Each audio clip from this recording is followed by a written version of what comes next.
نحمده ونصلي ونسلم على رسوله الكريم اما بعد فاعوذ بالله من الشيطان الرجيم بسم الله الرحمن الرحيم يا ايها الذين آمنوا اذا قمتم الى الصلاة فاغسلوا وجوهكم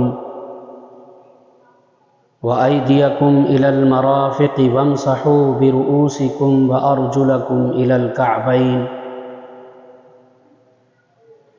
میرے دوستو، میرے بزرگوں، قرآن مجید کی ایک آیت کا تھوڑا سا حصہ میں نے پڑھا ہے۔ اس میں اللہ رب العزت نے مسلمانوں کو یہ حکم دیا ہے کہ جب تم نماز کے لیے اٹھو تو فاغسلوا وجوہکم، اپنے چہروں کو دھو لو، وَأَيْدِيَكُمْ إِلَى الْمَرَافِقِ، اور اپنے ہاتھوں کو دھو لو کوہنیوں تک، وَامْسَحُوا بِرُؤُوسِكُمْ، اور اپنے سروں کا مسح کر لو، وَأَرْجُلَكُمْ إِلَى الْكَعْبَيْنِ، اور اپنے پاؤں کو ٹخنوں تک دھو لو۔ اس میں اللہ رب العزت نے وضو کے فرائض کو جو ہے وہ ذکر فرمایا ہے اس آیت کے اندر۔ وضو بہت ہی اہم ایک فریضہ ہے۔ اگر کسی شخص کا وضو ٹھیک نہیں ہوگا تو اس کی ایک تو نماز نہیں ہوگی، اور بہت سے ایسے واقعات بھی ہوئے کہ اس وضو کی وجہ سے جو ہے غلط ہو جاتے ہیں۔ حضور صلی اللہ علیہ وسلم ایک مرتبہ نماز پڑھا رہے تھے تو نماز کے اندر بھول گئے۔ نماز کے بعد حضور صلی اللہ علیہ وسلم نے صحابہ سے پوچھا کہ کیا تم لوگ وضو صحیح نہیں کرتے ہو؟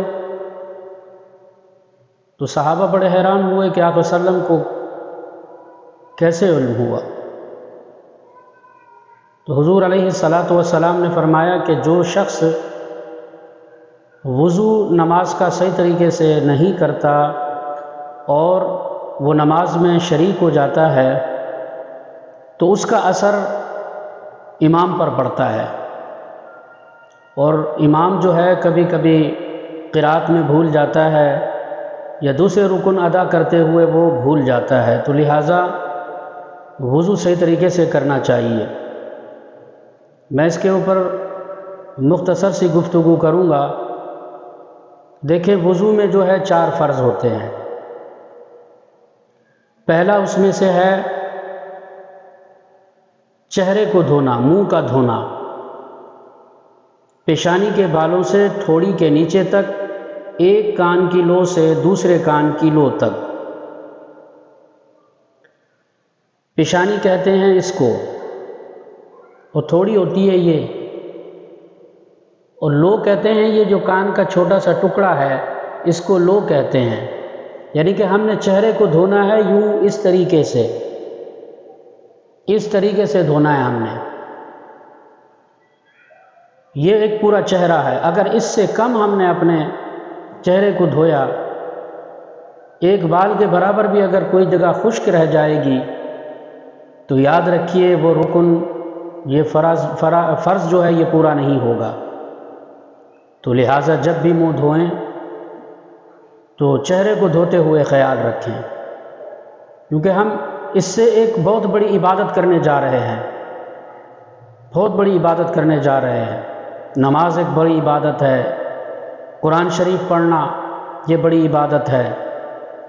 اس کے علاوہ اگر ہم نے قرآن شریف پڑھا یا نماز پڑھی تو ہماری نہ قرآن پڑھنا جو ہے وہ قبول ہوگا یا نہ ہماری نماز قبول ہوگی۔ اچھا، پہلا بتایا۔ دوسرا یہ ہے کہ دونوں ہاتھ کونیوں سمیت دھونا، تو اس کو کہتے ہیں کوہنیاں، یہ ہوتی ہیں کوہنیاں۔ اس کے سے جب بھی کوہنیوں کا کہنے کا مقصد یہ ہوتا ہے اس سے تھوڑا سا اوپر تک دھونا ہے تاکہ کوہنیاں ہماری پوری دھل جائیں۔ اس سے اوپر ہم جتنے چلے جائیں لیکن اس سے کم نہیں ہونا چاہیے۔ تیسرا ہے سر کا مسح کرنا۔ سر کے مسح کرنے میں ہمارے بہت سے نوجوان بہت سی غلطی کر جاتے ہیں۔ چوتھائی سر کا مسح کرنا امام ابو حنیفہ رحمۃ اللہ علیہ کے مطابق جو ہے وہ چوتھائی سر کا مسح کرنا ہے۔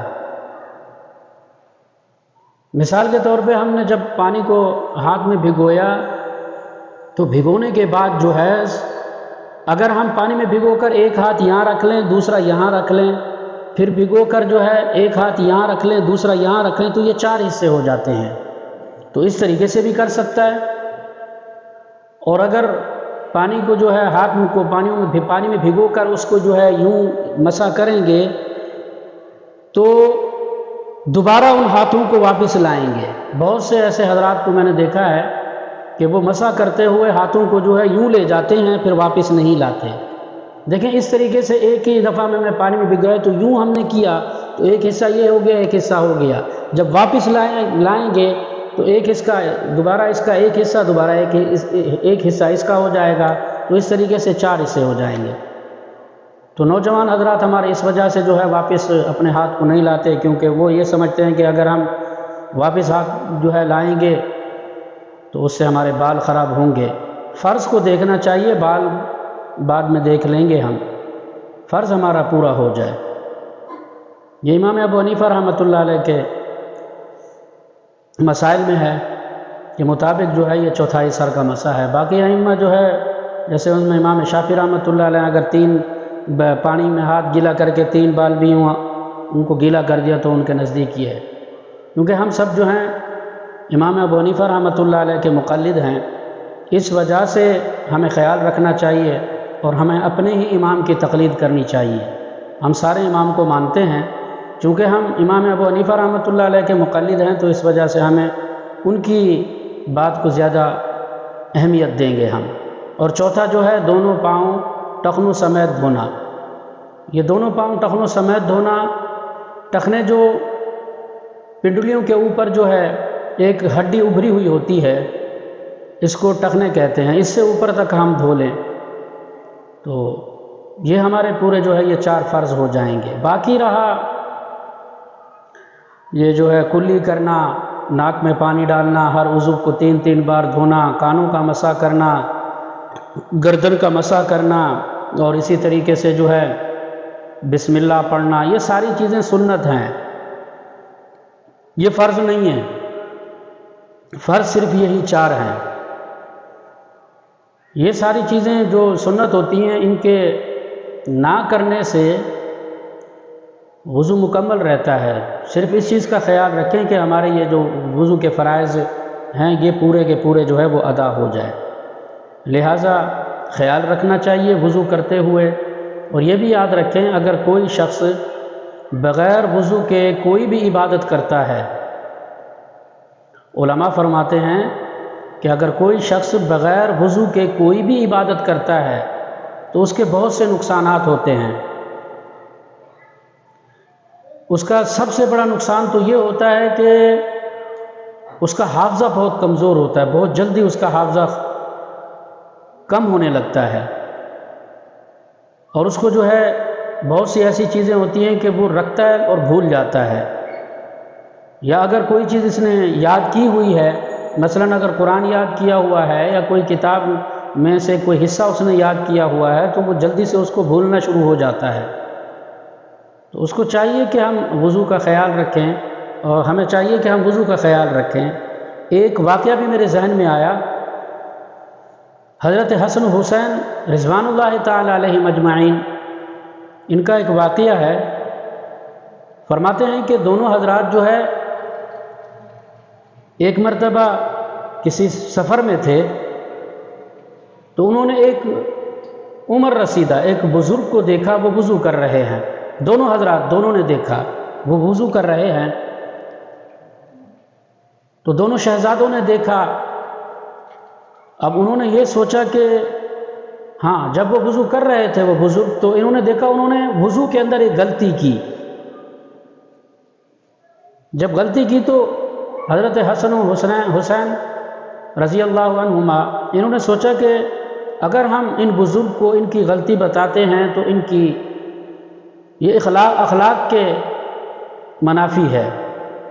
وہ بزرگ ہیں، ہم چھوٹے ہیں، تو کوئی ایسا طریقہ اپنایا جائے کہ ان کی غلطی بھی ٹھیک ہو جائے اور ان کو محسوس بھی نہ ہو کہ انہوں نے مجھے میری یعنی کہ تذلیل کی ہے. تو حضرت حسنین رضی اللہ عنہما یہ دونوں حضرات گئے تو ان بزرگ سے کہنے لگے کہ بڑے میاں ہم وضو کریں گے، آپ ہمیں ہمارے وضو کو دیکھ کر بتائیے گا کہ کوئی ہم غلطی تو نہیں کرتے. انہوں نے ایسا طریقہ اپنایا کہ ان کو بھی برا محسوس نہ ہو اور ان کو پتہ بھی چل جائے کہ میں نے نماز جو ہے وضو کے اندر غلطی کی ہے. لہٰذا ان دونوں حضرات نے جو ہے بزرگ سے کہا کہ ہم وضو کرتے ہیں، آپ ہمیں بتائیے گا اگر ہم کوئی غلطی کریں تو حضرت حسنین دونوں شہزادوں نے وضو کیا. وہ بزرگ جو ہے وہ دیکھ رہے تھے. جب انہوں نے مکمل وضو کر لیا تو وہ بزرگ سمجھ گئے. تو وہ بزرگ حضرت حسنین رضی اللہ عنہما سے کہنے لگے کہ بیٹا آپ دونوں نے وضو صحیح کیا ہے، وضو میرا غلط تھا، غلطی میری تھی وضو کے اندر، آپ لوگوں نے تو میری تصحیح فرمائی ہے، لہٰذا آئندہ کے لیے جو ہے میں وضو صحیح طریقے سے کروں گا.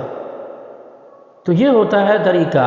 آپ اگر کسی کو کوئی غلطی کر بھی رہا ہو تو اس کو جو ہے بتائیں اس کو کہ آپ وضو صحیح نہیں کر رہے ہیں. اپنے بچوں کو بھی جو ہے وضو کا طریقہ سکھائیں. یہ بہت ہی ضروری چیزیں ہوتی ہیں اور جو چیزیں نماز سے متعلق ہوتی ہیں تو ہمارے لیے ضروری ہوتا ہے کہ ہم اپنے بچوں کو، اپنے جو ہے بیٹیوں کو، بیٹوں کو جو چھوٹے ہیں ان کو اس کے بارے میں بتائیں، کیونکہ نماز بہت اہم چیز ہے. حضور صلی اللہ علیہ وسلم نے فرمایا کہ القیامت کے روز سب سے پہلے ہم سے نماز کا حساب کتاب لیا جائے گا. اگر ہماری نماز ٹھیک نکل آئی تو باقی اعمال بھی ٹھیک نکل آئیں گے، اور اگر ہماری نماز ہی خراب نکلی، ہم نے وضو صحیح طریقے سے نہیں کیا، تو پھر بہت مشکل ہو جائے گا. اللہ تبارک و تعالی ہم سب کو صحیح طریقے سے وضو کر کے اللہ کی عبادت کرنے کی توفیق نصیب فرمائے. اللہ آپ سب کا حامی و ناصر ہو. مجھے دعاؤں میں یاد رکھیے گا.